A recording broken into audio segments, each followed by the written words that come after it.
Assalamualaikum warahmatullahi wabarakatuh. Bismillahirrahmanirrahim. Alhamdulillahi rabbil alamin. Wassalatu wassalamu ala asyrafil anbiya'i wal mursalin. Nabina Muhammadin wa ala alihi wa sahbihi ajma'in. Allahumma 'allimna ma yanfa'una wa anfa'na bima 'allamtana.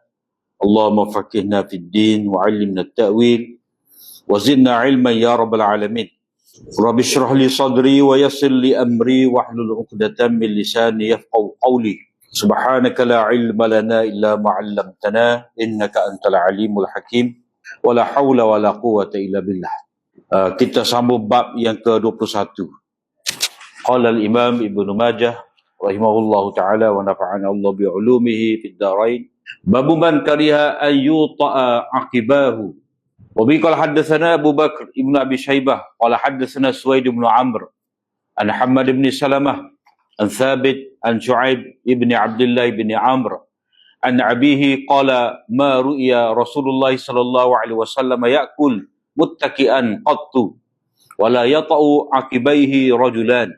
Qala Abu al-Hasan wa haddatsana Khazim ibn Yahya qala haddatsana Ibrahim ibn al-Hajjaj as-Sami قال حدثنا حماد بن سلمة قال أبو الحسن وحدثنا إبراهيم بن نصر الهمداني صاحب القفيرز قال حدثنا موسى بن إسماعيل قال حدثنا حماد بن سلمة وبي قال حدثنا محمد بن يحيى قال حدثنا أبو المغيرة قال حدثنا معان ابن رفاعة قال حدثني علي بن يزيد قال سمعت القاسم بن عبد الرحمن يحدث عن أبي أمامة قال مر النبي صلى الله عليه وسلم في يوم شديد الحر نحو بقيع الغرقد وكان الناس يمشون خلفه فلما سمع صوت النعال وقر ذلك في نفسه فجلس حتى قدمهم أمامه لئلا يقع في نفسه شيء من الكبر. وبه قال حدثنا علي بن محمد قال حدثنا وكيع عن سفيان عن الأسود ابن قيس النبيه العنزي عن جابر بن عبد الله قال كان النبي صلى الله عليه وسلم إذا مشى أصحابه أمامه وتركوا ظهره للملائكة. باب الوساط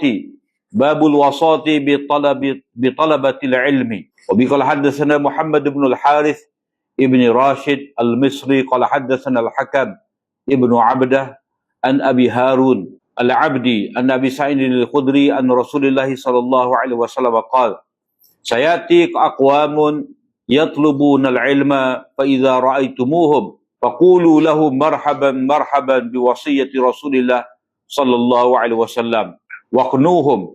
قلت للحكم مقنوهم قال علموهم. وبه قال حدثنا عبد الله بن عامر ابن زرارة قال حدثنا المعلى ابن هلال عن إسماعيل قال دخلنا على الحسن نعوده حتى ملأنا البيت فقبض رجليه ثم قال دخلنا على أبي هريرة نعوده حتى ملأنا البيت فقبض رجليه ثم قال دخلنا على رسول الله صلى الله عليه وسلم حتى ملأنا البيت وهو مضطجئ لجنبه فلما رآنا قبض رجليه ثم قال إنه سيأتيكم أقوام من بعدي يطلبون العلم فرحبوا بهم وحيوهم وعلموهم قال فأدركنا والله أقواما ما رحبوا بنا ولا حيونا ولا علمونا إلا بعد أن كنا نذهب إليهم فيجفونا. وبه قال حدثنا علي بن محمد قال حدثنا عمرو بن محمد العنقزي قال أخبرنا سفيان عن أبي هارون العبدي قال كنا إذا أتينا أبا سعيد الخدري قال مرحبا بوصية رسول الله صلى الله عليه وسلم إن رسول الله صلى الله عليه وسلم قال لنا إن الناس لكم تبع وإنهم سيأتونكم من أقطار الأرض يتفقهون في الدين فإذا جاءوكم فاستوصوا بهم خيرا. Bab yang ke-21 iaitu bab mengenai sesiapa yang tidak suka tumitnya itu diekori. Maknanya akibah tu mana tumit lah, dan yuta maknanya asal makna dipijak.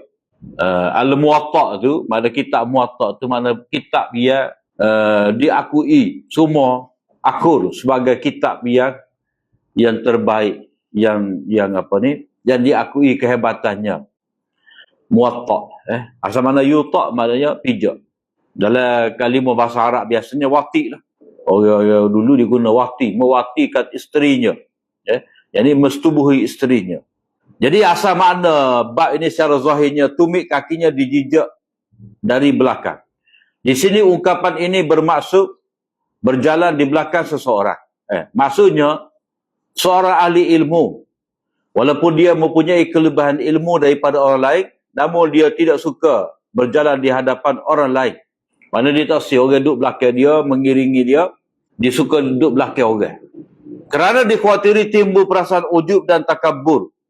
Jadi seolah-olah Imam Ibnu Majah meletakkan bab ini dalam kitabul ilmi, walaupun bab ni kira-kira bab berkenaan dengan adab dalam berjalan, ataupun bab mengelak daripada takabur, tetapi bila diletakkan di bawah kitabul ilmi, maknanya ini adab ahli ilmu.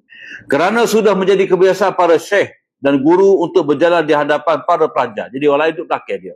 Oleh itu beliau mengingatkan melalui bab ini bahawa meninggalkan perbuatan tersebut, yakni tidak membiarkan orang berjalan rapat di belakang, adalah lebih utama.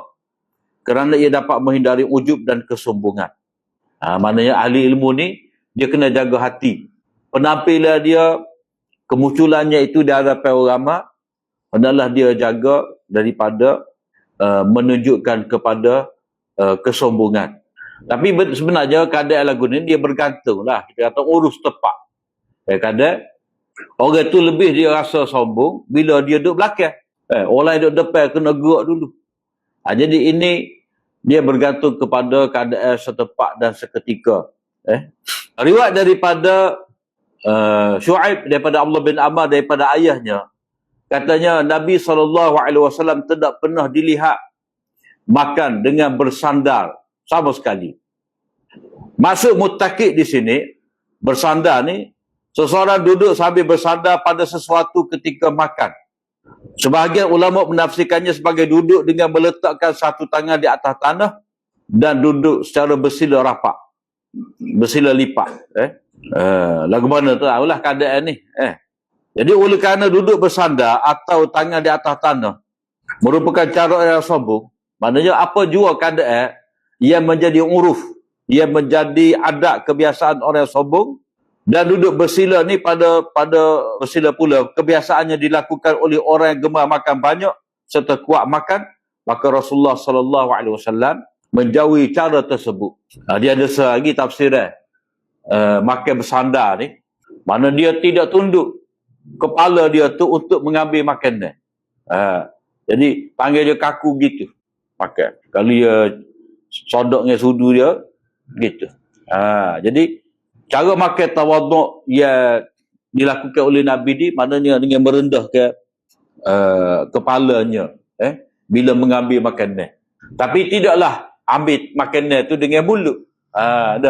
Kalau haiwan tu dia mengambil makanan dengan mulut dia tunduk rapat ke lantai ataupun pinggir tu. Tapi kita ni tunduk sedikit makan dengan tawaduk. Biasanya disebutkan akak kaki satu, supaya dapat menahan diri daripada makan dengan banyak dan cepat meninggalkan tempat makan setelah selesai. Maknanya makan pun tidak banyak, waktu berada di meja makan pun tak lama. Tapi yang pentingnya mengelak diri daripada kesombongan ataupun cara orang-orang ajam yang hidup bermewahan dan berlagak walaupun ketika makan. Jadi kadang-kadang remoni ni seolah-olah makanan tu berhajat kepada orang makan dia, bukan dia tu berhajat pada makanan tu. Jadi hak asalnya kita ni berhajat kepada makanan untuk kita makan. Tapi budaya orang yang terlampau mewah ni, orang sombong ni, jadi mereka ni menunjukkan bahawa mereka tu tak perlu pada makanan. Kadang-kadang sikit dia tinggal. Sebab nak menyatakan bukan kita nak makan sangat. Kita boleh beli banyak lagi. Kadang-kadang itu sikap orang dunia ni. Kemudian Nabi SAW tidak pernah ada dua orang lelaki di belakangnya itu berjalan di belakang tumit Nabi. Maksudnya Tidak ada dua orang lelaki yang berjalan rapat di belakang Nabi, apatah lagi jika jumlahnya itu lebih daripada itu. Ataupun kalau kita nak tambah satu lagi, biasanya orang jahiliah dulu, dia mesti ada orang di belakang dia tu sebab dia pakai pakaian yang labuh. Jadi ada dua orang lah. Jadi seorang pegang bucu ni, seorang pegang bucu alik ni. Jadi dia pisah. Sengaja pakai pakaian yang labuh untuk menggambarkan kekayaan dan kemewahan mereka. Jadi Nabi tidak buat lagu ni. Ini menunjukkan kerendahan hati dan tawaduknya Nabi SAW. Jadi sahabatlah jalan depan Nabi.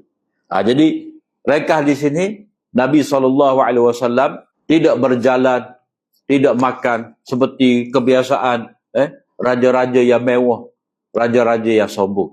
Kemudian di sini dalam kitab kita ni ada sebut qala Abul Hasan.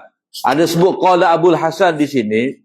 Abul Hasan di sini pedomai hadis tak baca dia. Pedomai hadis ni lebih kuat tadi lah. Jadi kadang-kadang orang tu berjalan di belakang, dan berjalan depan. Orang lain tu di belakang, mana kadang-kadang dia menganggap orang lain itu hina. Macam contoh, dia berada di tempat yang tinggi, orang lain berada di bawah. Maksudnya di sini, dengan tanpa ada keperluan lah. Jadi kadang-kadang ada perlu tu. Seorang tu berada di kerusi, orang lain duduk di bawah. Bila ada keperluan. Contohnya, dia memang tak boleh nak sela bawah. Orang tu lah kursi ada, dia duduklah di atas. Walaupun orang lain duduk bawah. Sebab keadaan dia tu, keadaan kesihatan dia, fizikal dia, ataupun ruang tempat tu, ia sempit orang lain. Kalau dia duduk bawah juga macam orang lain, jadi dia duduk atas. Jadi ada duduk bawah. Jadi asalkan duduk tu tidak menggambarkan kesombongan, tak apa. Tapi kalau dia duduk di atas dan dia pandai hina orang berada di bawah, maka itu tak betul sama sekali. Jadi keadaan macam kita kata kuliah. Orang lain duduk sel belakang tu duduk atas. Jadi itu kerana masalah. Masalah dari segi mana? Jadi kalau tunggu duduk sel sama juga dengan orang yang mendengar. Jadi orang duduk belakang tak nampak lah. Jadi duduk atas tu kerana ada sebab. Kemudian di hujung riwayat ni, qala Abul Hasan, berkata Abul Hasan. Abu Hasan tu dia katalah. Jadi Abu Hasan ni siapa dia? Ali bin Ibrahim bin Salamah Al-Qattan, anak murid kepada Ibnu Majah dan pemilik nuskah ni. Maknanya kitab sahih, kitab Sunan Ibni Majah ni disaling oleh Abul Hasan Al-Qattan ni daripada Imam Ibnu Majah. Jadi salinan dia. Jadi orang lain orang lain yang riwayat kitab ni siapa pada kita, semua ambil daripada Abul Hasan Al-Qattan. Jadi ada lagi anak murid Ibnu Majah hak lain, tapi bersih itu tidak sampai kepada kita. Jadi hak siapa ni dalam hak mengikut catatan ataupun salinan Abul Hasan Al-Qattan. Jadi Abul Hasan Al-Qattan ni dia selit celah-celah ni, tambahan dia. Dia selit tengah-tengah ni tambahan dia. Bukan kata Ibnu Majah letak di sini tulis. Tak. Maknanya untuk dia membezakan ini hak bahagian hadis yang diriwayatkan oleh guru dia. Hak ni hak hadis hak dia riwayat daripada orang lain ni. Jadi hak ni kata-kata Abul Hasan Al-Qattan, anak murid Imam Ibnu Majah. Jadi tujuan apa? Inilah yang dikatakan sebagai kaedah istikhraj. Ataupun kalau ada kitab secara khusus ni dia panggil mustakhraj. Jadi istikhraj jadi maknanya anak murid kepada pengarang asal, yakni Abul Hasan Al-Qattan, dia sebagai anak murid kepada Imam Ibnu Majah, dia juga ada meriwayatkan hadis ni tetapi melalui orang lain, tidak daripada Imam Ibnu Majah. Hadis yang sama tapi anak murid ni meriwayatkan daripada orang lain. Itu dia panggil mustakhraj. Jadi kalau kita tengok dalam hak asal hadis ni, dia ada An Hammad Ibni Salamah. Jadi Abul Hasan ni, beliau meriwayatkan hadis ni, hadis yang sama juga seperti ini, sapalah kepada Ahmad bin Salamah. Mana dia nak menyatakan bahawa sanak dia ni dengan sanak Ibnu Majah ada hak sama tinggi. Jadi hak ni kalau kita kata ni hak kitab dia riwayat daripada Ibnu Majah, tentulah bila dia nak cerita pada anak murid dia akan kata haddatsana Ibnu Majah qala haddatsana Abu Bakar bin Abi Syaibah. Jadi maknanya kalau dia meriwayatkan hadis ini melalui Ibnu Majah, dia akan jadi banyak perantara tu. Jadi sanad jadi rendah. Jadi bila dia ada jalan lain, guru lain yang membawa riwayat dia ni kepada Hammad bin Salamah, mana kira-kira perantara dia tu dengan Hammad bin Salamah sama banyak dengan perantara Imam Ibnu Majah. Sebab Ibnu Majah ni dia nak sampai kepada Hammad bin Salamah ada 2 orang. Maka di sini Abu Hasan, dia nak sampai kepada Hammad bin Salamah ada 2 orang juga. Mana dia telah sama level dengan guru dia Ibnu Majah dalam meriwayatkan hadis ni. Jadi di sini sudah menjadi kebiasaan beliau dalam nuskah ini untuk menyebutkan sebahagian sanadnya daripada guru-guru yang lain, yakni selain daripada Imam Ibnu Majah, tanpa melalui perantara Ibnu Majah dengan tujuan untuk menyatakan terdapat sanad yang lebih tinggi, ulul isnad.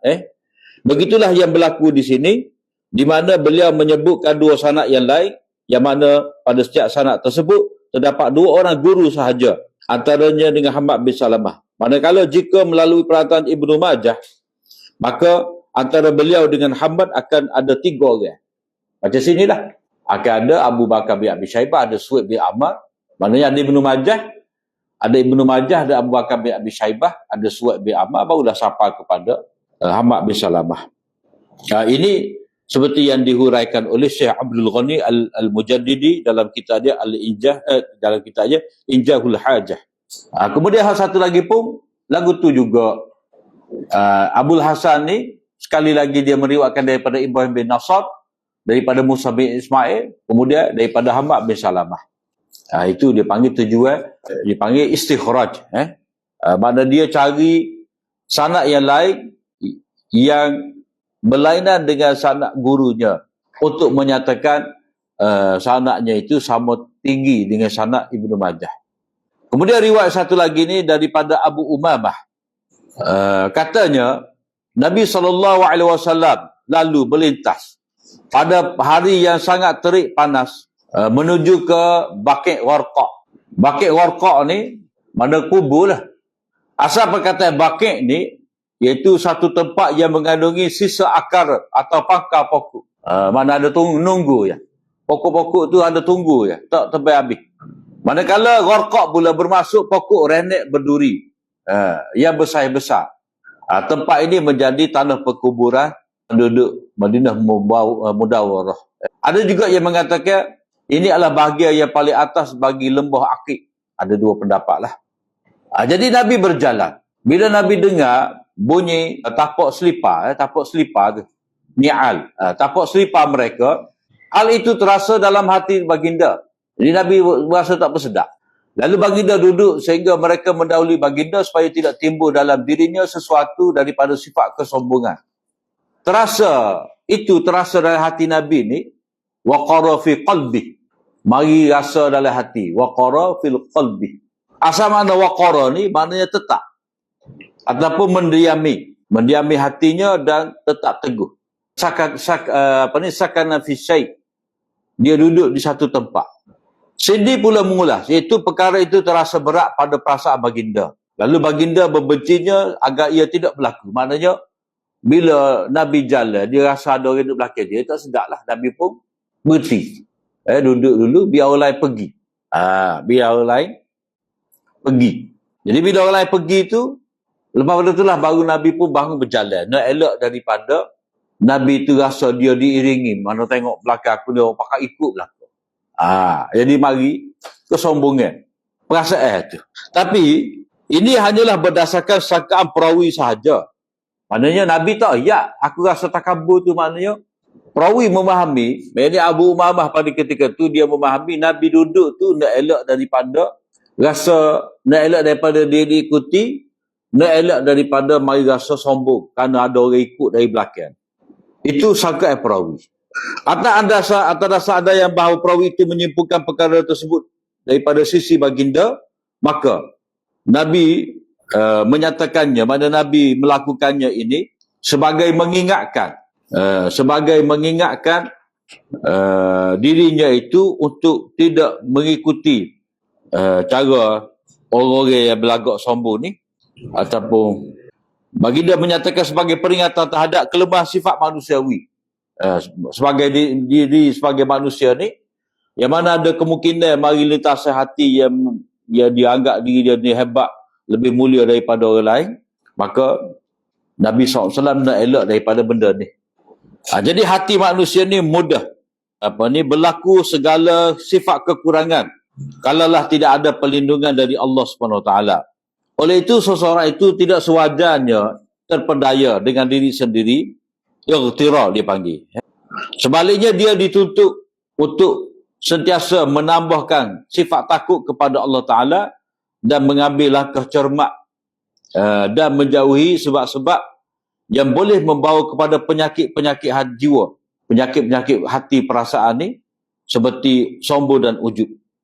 Kena jaga. Maknanya Nabi ni, walaupun Nabi maksum daripada ada sifat sombong takabur ni, Nabi tetap jaga ini sebagai fitrah diri manusia itu sendiri. Dia tidak suka kepada kesombongan. Itu asalnya. Sebab orang sombong ni iblis. Dan sebagai mengingatkan manusia ni, dia mudah merasakan diri dia lebih, maka dia terdedah kepada sikap ujub dan sombong. Jadi bila ada ujub ni, dia rasa dia lebih, kemudian dia pergi pandai pula orang lain hina. Masa itulah mari sifat kibir ataupun takabur.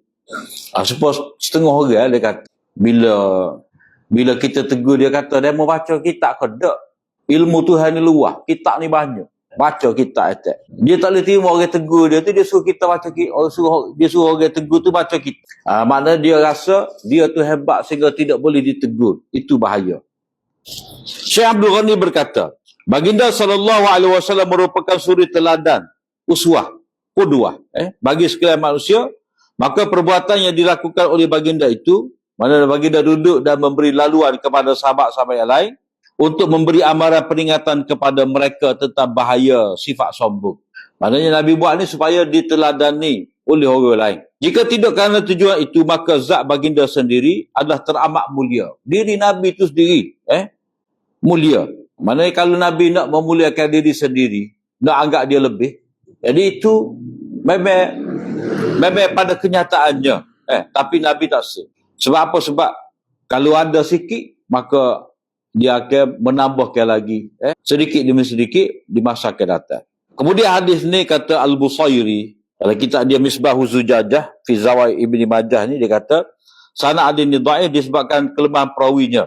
Ibnu Numaim menyatakan jalur periwayatan Ali bin Yazid ni, dalam sanad dia ni ada Ali bin Yazid. Rangkaian kesemuanya ini mana ada daripada Ali bin Yazid, daripada Qasim, daripada Abu Umamah. Rangkaian ini kesemuanya adalah perawi-perawi yang dhaif. Tapi Syekh Muhammad Ali Jambas ni berkata, kata nama hiya, makna tariq ini, di situ merujuk kepada para perawi dalam rantaian sanad tersebut. Ini sama sekali tidak merakumi sahabat Nabi Abu Umamah. Kerana Abu Umamah ni seorang sahabat, dan sahabat itu adalah adil. Maknanya, perawi yang bermasalah dalam sanad ni, walaupun Busairi itu menggambarkan 3 orang, Ali bin Yazid, Al-Qasim bin Abdul Rahman dan Abu Umamah, itu dikira-kira sebagai tergelincir lah. Jadi maksud sebenarnya dia nak kata sanad ni lemah kerana ini adalah riwayat Ali bin Yazid seorang, kemudian Al-Qasim bin Abdul Rahman. Jadi 2 orang ni sahaja yang bermasalah. Jadi berkenaan dengan Abdul Rahman bin Al-Qasim bin Abdul Rahman dan Ali bin Yazid ni, sebenarnya dia ada dah perbincangan dalam hadis 228. 228. Ali bin Yazid daripada Qasim, daripada Abu Umamah. Jadi Ali bin Yazid ni, mana boleh cek balik lah. Hadis 228. Ali bin Yazid bin Ziyad al-Alhani dhaif. Imam Bukhari kata munkarul hadis. Nasai kata tidak siqah. Abu Zur'ah berkata laisa bil qawi. Daruqutni kata matruk. Kemudian Qasim bin Abdul Rahman itu saduq dan banyak memursalkan hadis. Jadi Qasim itu sendiri ada pertikaian tentang dirinya, ada yang kata dia dhaif, dan ada kata dia tu siqah. Itu keadaan dia. Itu kena tengok hadis 228. Kemudian hadis berikut ni, riwayat daripada Jabir bin Abdullah, Nabi SAW bila mana baginda berjalan, maka sahabat-sahabat baginda berjalan di hadapan baginda, Dan para sahabat ni membiarkan bahagian belakang baginda untuk para malaikat. Maknanya, ia duduk belakang Nabi ni, para malaikat. Maksudnya, perbuatan itu dilakukan demi memuliakan para malaikat yang berjalan di belakang baginda. Dan bukannya bertujuan untuk mengelakkan kesihatan atau ruang sempit daripada menimpa para malaikat. Maknanya malaikat duduk mana pun dia boleh gerak. Jadi tidaklah kata suruh sahabat pergi duduk depan sebab nak duduk malaikat belakang. Jadi kalau sahabat duduk juga belakang Nabi, jadi tak adalah ruang pada malaikat. Tidak.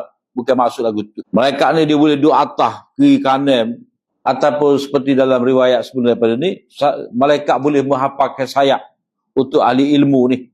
Jadi ini semata-mata nak memuliakan. Abu Nuaim mengulas. Ini kerana para malaikat tersebut berjalan mengiringi baginda bagi mengawal dan melindunginya daripada musuh-musuh baginda. Ada kafir ke, orang Yahudi ke, ataupun ada syaitan ke. Kemudian, kalau orang kata, tidakkah Allah Ta'ala melindungi Nabi? Wallahu ya'simuka minan nas. Jadi jawapannya, arahan Rasulullah SAW ini, supaya sahabat jalan depan, bahagian belakang itu biar malaikat ada. Ini tidak bercanggah dengan firman Allah Ta'ala, Wallahu ya'simuka minan nas. Kerana apa? Kerana tidak bertentangan dengan dua hujah. Pertama, sekiranya peristiwa dalam hadis itu berlaku sebelum turunnya ayat tersebut, maka alasannya sudah jelas, iaitu baginda masih memerlukan kawalan fizikal oleh para malaikat. Maknanya, Nabi perlu kepada penjagaan daripada malaikat. Yang ini sebelum daripada turun ayat ni. Jadi lepas daripada turun ayat ni, Allah Ta'ala jaga Nabi. Itu satu tafsiran. Tafsiran kedua, kalau kita kata peristiwa ni berlaku setelah daripada turunnya ayat, maka sebahagian daripada bentuk pemeliharaan Allah Ta'ala untuk Nabi ni, itu Allah Ta'ala hantar malaikat. Jadi malaikat berada di belakang Nabi itu sebahagian daripada janji Allah Ta'ala untuk menjaga, melindungi Nabi. Jadi Allah Ta'ala menugaskan tenteranya yang terdiri daripada malaikat ala-ala, malaikat tertinggi ni. Dan ini untuk menzahirkan kedudukan Nabi yang mulia itu. Maknanya malaikat-malaikat pun mari duduk mengiringi Nabi. Itu yang disebutkan oleh Al-Munawi dalam kitabnya Faidul Qadir. Pedoman daripada hadis ni. Daripada hal ini dapat difahami bahawa apabila sebagai orang berjalan di hadapan seorang tokoh atau individu yang dihormati dan sebagai orang berjalan di belakangnya, maka hal tersebut dibenarkan boleh. Maknanya ada malaikat belakang itu menandakan boleh juga. Seseorang yang berkedudukan ni, ada orang berjalan di hadapan dia, dan orang berjalan di belakang dia. Atau olehnya, dia depan, orang lain duduk belakang-belakang. Lalu timbul kesombongan dalam diri. Kemudian berjalan di hadapan seorang tokoh. Maknanya menjadi pengiring kepada tokoh, jalan di hadapan dia, tidaklah bertentangan dengan adab. Kemudian sanad hadis ni sahih. Kerana semua perawinya itu siqah. Dan dia ada sokongan daripada riwayat lain dalam Ibn Hibban, Hakim dan Musnad Ahmad. Kemudian bab berikut. Bab wasiat al-wasah. Kalau baca wusah, itu maknanya penerima wasiat. Al-wasah, mana wasiat, mana pesanan. Agar berbuat baik terhadap para penuntut ilmu. Dengan sanadnya Imam Ibn Majah meriwayatkan daripada Abu Sa'id Al-Khudri, daripada Nabi SAW, baginda bersabda, akan datang kepada kamu beberapa golongan yang mencari ilmu. Apabila kamu melihat mereka, maka ucapkanlah kepada mereka, selamat datang. Selamat datang. Marhaban. Marhaban itu selamat datang lah. Marhaban. Marhaban biwasiyati Rasulillah. Jadi asal mana marhaban ni, rahb. Daripada rahb. Rahubah ni luas. Jadi takdir dia, marhaban wajadtum makanan wasi'a. Marhaban. Kamu mendapati ada tempat yang luas. Mana mari. Kita mengalukan kedatangan. Maknanya kalau orang tu tak suka orang mari rumah dia kata, nak mari rumah kawan sepi. Dah. Anak ramah, kubal ke apa. Acah tu dia tak si orang mari tu sebab dia kata rumah kita sepi. Jadi itu tanda dia tidak mengalukan kedatangan. Jadi bila dia kata mari ke rumah, marhaban ni mana rumah ni luas, maknanya kedatangan itu dialu-alukan. Jadi maksud daripada tajuk bab ni, Rasulullah SAW mewasiatkan kepada kaum muslimin supaya menjaga dengan sebaik-baiknya urusan kepentingan orang yang mencari ilmu agama dan menyambut kedatangan mereka itu dengan baik, serta bila mana mereka bertanya, hendaklah diberi jawapan tentang ilmu itu. Jadi para penuntut ilmu ni ada hak yang wajib ditunaikan kepada mereka dan wajib memuliakan mereka sebagai penghormatan terhadap ilmu yang mereka tuntut. Maknanya kedatangan mereka tu kerana ilmu. Jadi mereka tu wajar dimuliakan. Jadi bila mana mereka ni mari, Nabi SAW kata, pasal bila mereka mari ni, sambutlah mereka, alu-alukan kedatangan mereka, berilah ruang kepada mereka, dan Nabi kata, uknuhum. Uknu tu. Wana yaknu. Ya ke apa asal dia? Iknuhum maknanya berilah ilmu kepada mereka, ajarkanlah mereka. Maknanya sesuai dengan kedatangan mereka untuk menuntut ilmu ni, berilah ilmu kepada mereka. Itulah perkara yang mereka cari. Tapi sanad hadis ni dhaif jiddan, terlalu dhaif. Kenapa? Abu Harun al-Abdi, nama sebenarnya Umarah bin Juwain, dinilai sebagai perawi yang dhaif dengan kesepakatan para ulama hadis. Malah sebagai ulama telah menuduhnya sebagai seorang pendusta. Hadis yang seumpama dengannya akan datang pada nombor 249. Maknanya di sini ada dua hadis dhaif, 247 dengan 249. Kemudian hadis satu lagi ni, hadis Ibnu Majah meriwayatkan daripada Ismail, katanya kami datang menemui Al-Hasan. Hasan Al-Basri untuk menziarahinya ketika beliau sakit, sehingga kami memenuhi rumahnya. Lalu beliau menarik kedua-dua kakinya. Tadi dia melunju, dia pun tarik, memberi ruang lah. Kemudian beliau berkata, kami pernah masuk menemui Abu Hurairah untuk menziarahinya ketika beliau sakit, sehingga kami memenuhi rumahnya. Lalu beliau menarik kedua-dua kakinya. Kemudian beliau berkata, kami pernah masuk menemui Rasulullah SAW, sehingga kami memenuhi rumah baginda.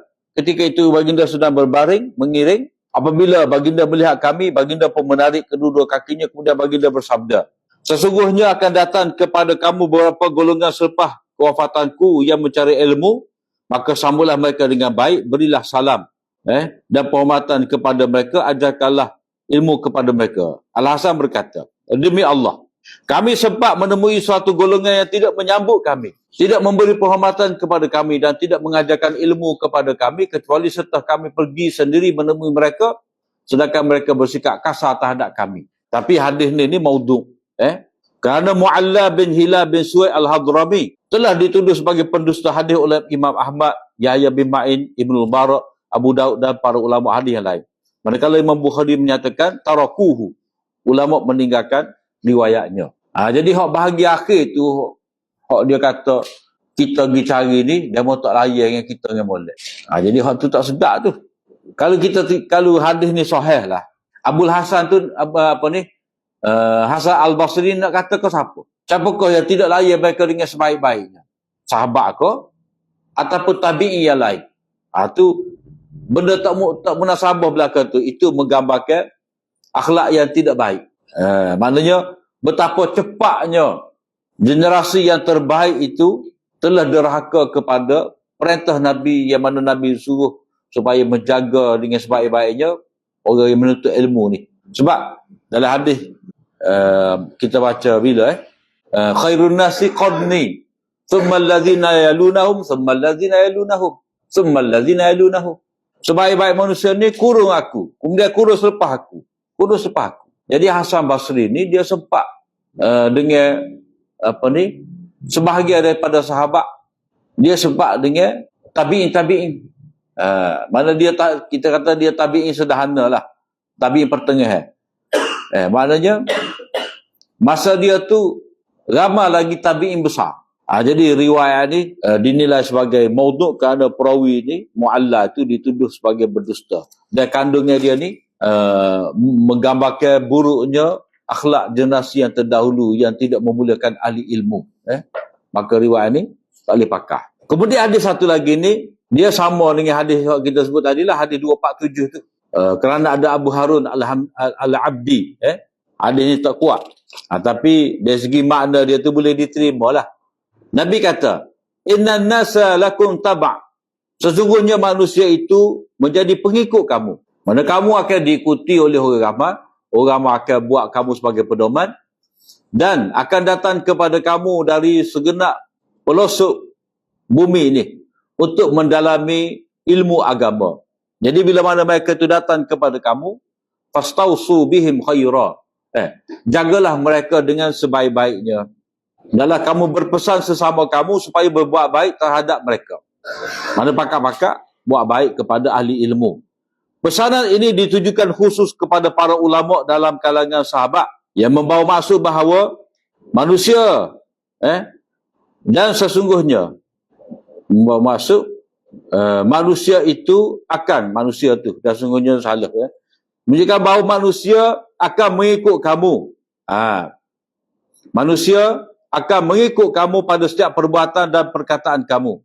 Mana oleh kerana kamu ni sahabat-sahabat Nabi, orang yang mari ni akan ikut kamu. Melihat kamu sebab mereka kira kamu ni sempat dengan aku, mereka akan turut kamu. Jadi kerana kamu telah memegang acuan akhlak yang paling mulia, kamu telah tercelup dengan akhlak yang mulia. Kamu telah mengambil daripada aku akhlak yang mulia. Dalam hadis ini juga terdapat asas kepada pengambilan istilah tabi'in. Bagaimana istilah tabi'in ini? Daripada perkataan taba'. Taba' ni jamak. Asalnya taba'a, ikut. Tabi' orang yang ikut. Jadi istilah tabi'in ini ambil di sinilah. Tapi dalam Quran pun ada dah sebenarnya. Wasabiqunal awwaluna minal muhajirin wal ansari walladzina taba'uhum bi ihsan.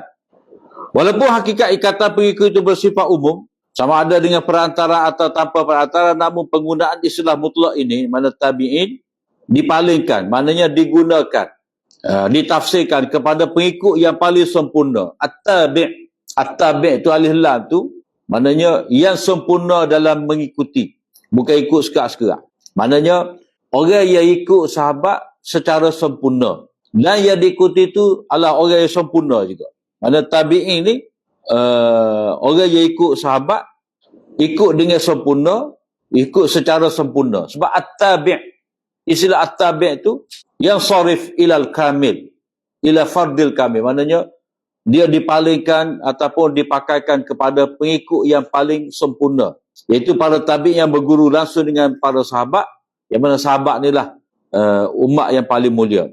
Demikianlah yang disebutkan oleh Maulana Abdul Rahman Barfuri dalam kitab dia Tuhfatul Ahwazi.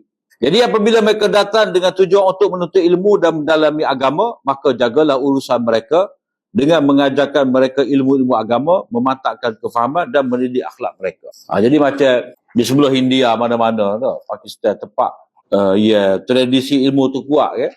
Jadi orang yang ahli ilmu ni dia dapat banyak keistimewaan.